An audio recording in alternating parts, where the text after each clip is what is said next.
So, good morning. It's Sunday. We finally made it through today's off. Hang on, let me get rid of Steve right. Bit of a cock up. I was working nights last night, didn't finish till late again. Seems to be the order of the day at the moment. Had a real hectic week and was supposed to set off in the early hours. Well, late early hours. But gone home, fallen asleep and only just woken up. So I've had a few things to do which I should have done really in the week, but because I've been so tired, moan, I've not had a chance to do it, and it's delayed us a little bit. So only going to be going, I think, as far as Salisbury today. The plan was to go to Devon. It's 4 hours and that's going to eat too much into 3 days. So Salisbury Plain, I think we're going to see the henge, and the weather's supposed to be bright over there, so it should be a good couple of days. If it's not, then probably we'll drive further south and see what it's like.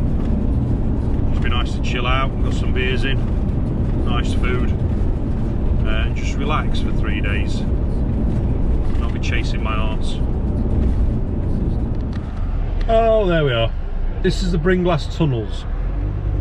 This is a speed restriction that the Welsh Government decided to put on a 70-mile-an-hour motorway. Instead of letting it free flow at 70 mile an hour, they move it down to 40 and 50 mile an hour, which causes absolute carnage. Every time I come through here, it's the same. Crazy. Absolutely. More important note, that's a beautiful Aston Martin. So we've landed in Salisbury. The line of traffic going past Stonehenge is, as I remember when I came down here with work, it's phenomenal. As far as the eye can see, it's ridiculously long, but luckily we're turning off in just under a mile. The 2 lanes going to 1 there, and the good thing is nobody messes with the swamper. We've come through some very narrow lanes with the van, and no, I've not been arrogantly going through, but what's quite nice is a lot of people have been kind of yielding. They see you and they think, don't want to argue, so they kind of peel into the verges. So we're going to take a left here in a minute, which takes us down by the side of the henge. So fingers crossed it's not too rammed down there when they get parked up. We brought the weather, blue sky anyway, so there's fingers crossed that it stays like this, and we'll have to have the chairs out as well, enjoy a bit of outside space.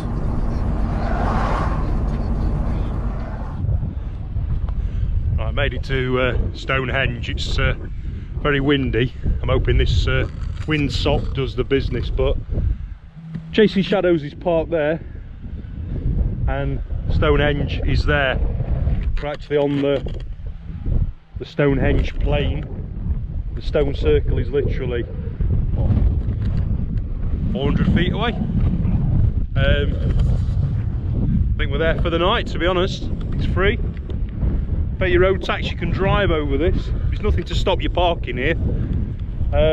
Yeah, it's glorious. The dogs have been walked through here. It's a fabulous setting, and the off-road tyres have been great because there's been a bit of gravel, a bit of a few sunken potholes and that.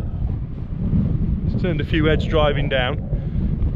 There's a few other hippie campers further back. This guy in the blue here, looks like he's been here for a few days, but there for the night. Stonehenge up there. These people are paying, I don't know, is it 15-20 quid? I'm paying whatever my camper van cost me. But I'm gonna get some food on, got some beers, gonna have a chill out now. So I think I've had an hour's kip, so it's just nice to relax. But what a place! It's like 2.5 hours straight down the M4, and then drop off to so I'm just looking like little ants, these people.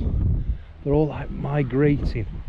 They're gonna, as Sunday progresses, they'll just disappear, and then this place will close up for the night. And then it's been quite nice because I get the best of both worlds, because obviously the off-road bikes are skimming past as well, which is quite nice. Obviously they'll fizzle out as time moves on, but we're gonna get the speaker on, some tunes playing, a few beers, nice tea going, just chill out, relax.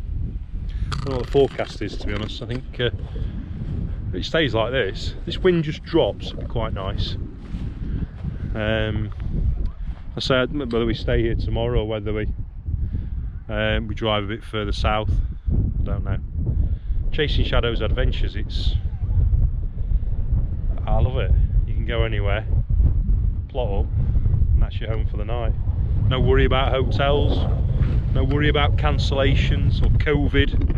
You can distance from everybody else if you want, and you can come to places and get right next to it. Right, let's go and get some liquid.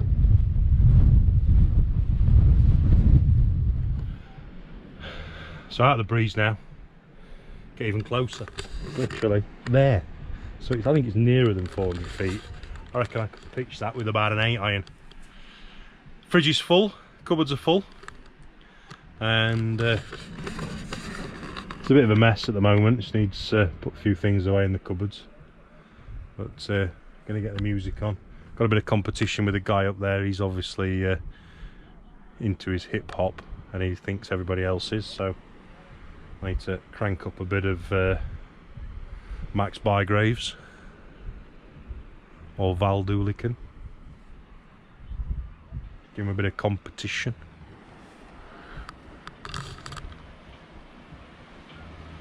And the more I come to these places, the more I just don't want to be around people.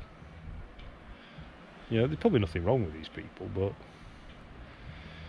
there's a lot to be said for being on a deserted island.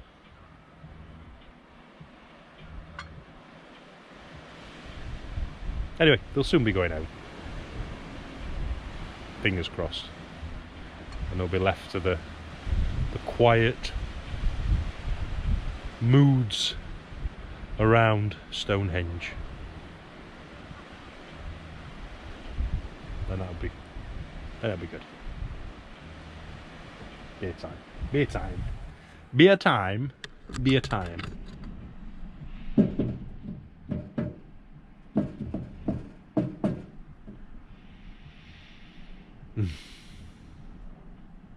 Right.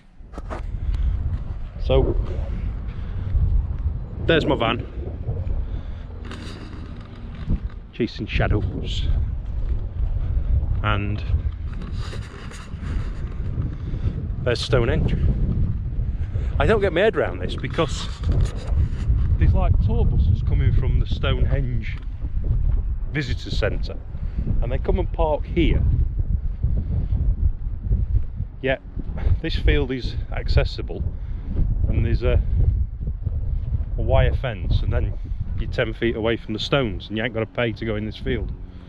So I'm a bit puzzled by that, why people would pay to get the bus there. Why not just park here? It's like it's going to throw it down over there. So we'll sprint up and sprint back. Those that know me I don't sprint. It's quite nice if it does lash it down, get rid of a few. This hill's no good for asthmatics. First in high visibility top, must be very important.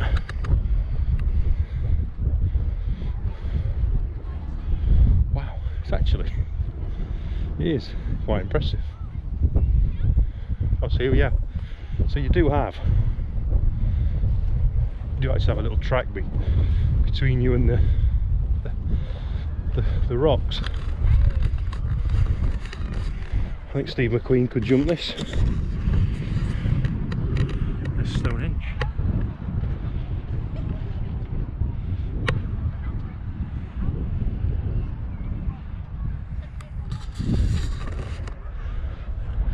It's a lot smaller than you think. It's not very big. But perspective, it's about that big. That big. Whereas Chasing Shadows down there is this big. It is good to have seen it though. Considering it's in the country I was born in, it's taken me 40 something years to get here.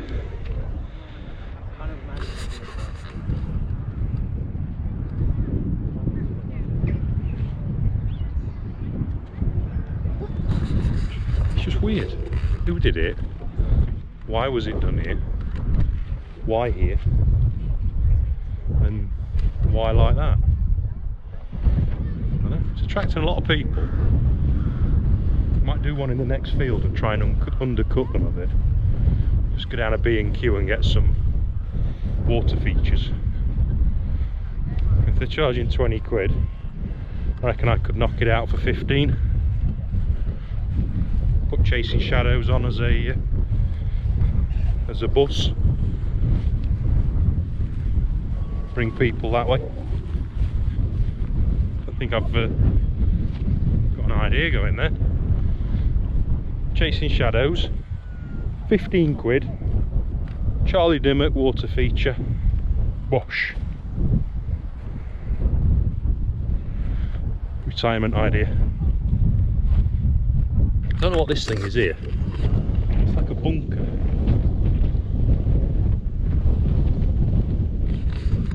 That's just a bit. Must be like a visitor's. Tell you a bit more about it. Google it. I can sense the rain coming.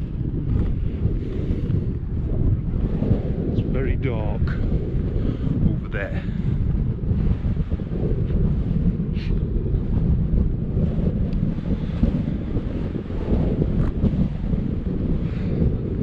So I did the George and Mildred thing earlier on at the services.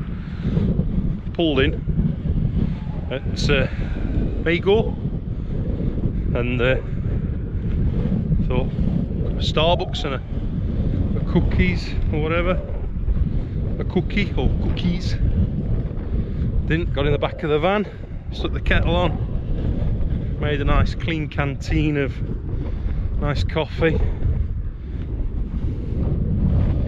for free. Well, what it cost me to buy the coffee. Not paying 4 quid for a coffee. Make it in my van. That's what van life's about. All these people running, and the coffee's coming back slurping. 4 quid coffee. Drove with mine, still warm an hour later. Good. Cold now. Right.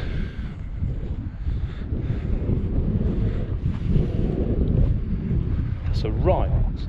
That is got to be the best parking space ever. Apart from our neighbours. We aren't going on. But it's already getting quieter. Which is good. I think the military police do this bit. I don't know whether it's normal constabulary. But, we'll see. See what happens. Oh, it's my bit of exercise for the day, that.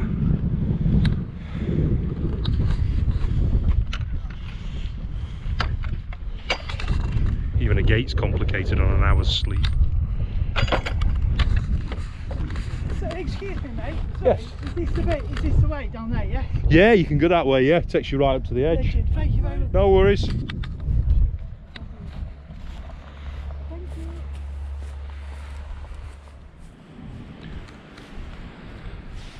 So I think there's about maybe 8, 9, 10 people left. A few people over there. There's different burial sites over here. But I've just been reliably informed that because it's a National Trust site, we can actually get on for free. And we're members of National Trust, so which is quite funny. Because I just thought I've saved 23 quid to go here. I pay National Trust membership every month because I think that's a good cause to contribute, and you get free parking at various places. So yeah, I could actually have gone and seen it for free and touched the stones. Might do it tomorrow. There's a kestrel hovering just over there though, which is very impressive. It's literally, oh, it's diving now. You can't see, I probably can't see it because it's tiny. But, yeah. Cheese and coleslaw sandwiches, really nice with cheesy Doritos and orange fingers again. Nice though, cheesy Doritos.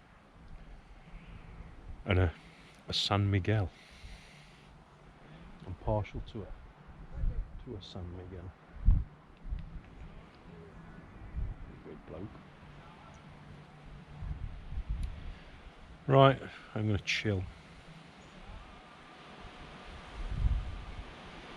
I can actually see why people come here and they go, yeah man, it's really amazing. You know, I was down at the Stones and you know, I had some kind of, you know, moment and it just happened and I was there at, you know, the summer solstice. Yeah, it was fantastic. I'm probably not that far that way, but it is weird. And it was only in the early 80s it was declared a national heritage site, which is 5,000 years old. Surely 5,000 years ago they should have thought about it and they made a right packet, wouldn't they? Instead of doing it for the last 40 years, they could have been charging 23 quid for God knows how long. But yeah, it's like a big water feature without the water.